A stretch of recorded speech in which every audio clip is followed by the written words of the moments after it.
Hello all data science learners. Today we are again with another video, and today we will be going to cover a topic named dimension reduction. So basically in dimension reduction we reduce the dimensions of a data set.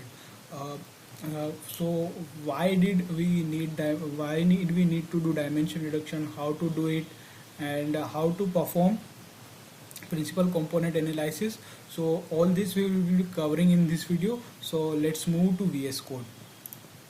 So dimension reduction, basically when we require dimension reduction, so in many data sets there are thousand number of features, and for regression and logistic regression and different types of algorithm, it is very complex for the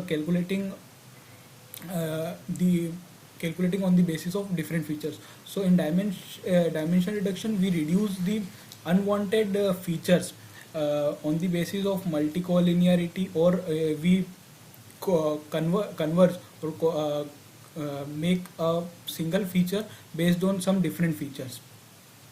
So this is very useful for reducing the time for generating a model, and basically it reduces the time complexity. And a subtopic for it is multicollinearity. So what is multicollinearity? Occurs when two or more events in a regression model are highly correlated with each other. So basically this means that some of the two independent features of a dataset are linearly dependent on each other, so they become correlated. So it is difficult for the regression model and different models to predict the correct output, as the both are correlated with each other. So we need to detect multicollinearity. So how to detect multicollinearity? So first of all, we are using pandas and importing pandas and seaborn, and then importing famous dataset BMI. And this dataset we have having gender, height, weight, and index. So basically on these three parameter, index is produced or find out. So the first ever process to how to detect multicollinearity is using VIF. So VIF is variance inflation factor. So for this we are importing variance inflation factor from state models dot states dot outlier influence. Then we are creating a dummy for gender, and the independent variables are set as X and the dependent variable are set as Y. Then we are creating a VIF data frame so that we can store all the features of independent data. So for calculating VIF for each features, we are using variance in inflation factor, and for x dot values dot I, for basically it is for every index we are calculating using for loop. For every column we are using so VIF for gender is 1.922, and height is 11. For height is it 11, and for weight it is 10. So basically VIF is calculated for each column with respect to other column using variance inflation factor method. So VIF, if VIF is greater than 10, it is often considered indicative of multicollinearity. So here you can see that height and weight both are above 10. So here there is multicollinearity between them. Another measure for calculating multicollinearity is using correlation function. So in correlation function we get that gender is correlated with 1, height is correlated with 0.202, weight is negatively correlated with gender, and index is also negatively correlated with gender. Likewise, height is correlated with gender with 0.027 factor, and weight with 0.033 factor, and so on. So if the correlation between two variables or features are high, then they indicates that there is a strong linear relationship between them.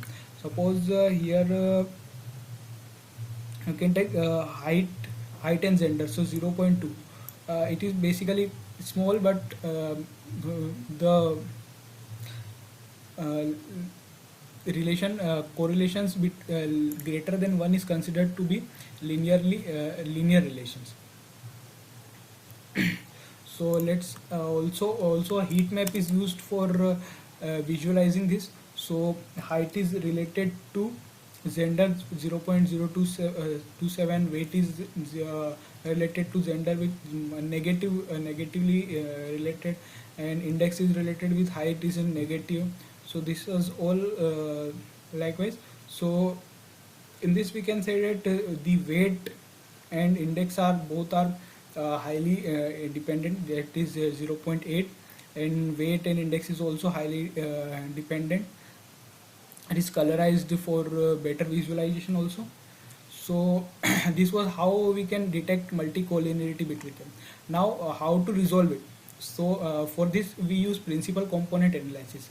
The PCA can be used to transform the original correlated variables into a new set of uncorrelated variables. This principal component then serves as the predictor in your regression model. So basically PCA will transform two or three sets according to us, how much set we need into uncorrelated variables. So this will be now used for predicting our model. So for this I imported PCA from sklearn.decomposition. Then we are implementing PCA with n component 3. N component 3 here means that we will be getting 3 new columns on the basis of all 4 columns which we were having: height, weight, and index and gender. So now let's feed our data on it, and we are creating a new data frame which is having the principal component analysis data. So now let's see the correlation between them. So here you can see that correlation is reduced between them. So this will reduce the multicollinearity. This will reduce the multicollinearity between them. So this was all about the dimension reduction. It is very helpful for reducing the high dimensional data into a small dimension, so that the regression model can easily predict the output. Thank you.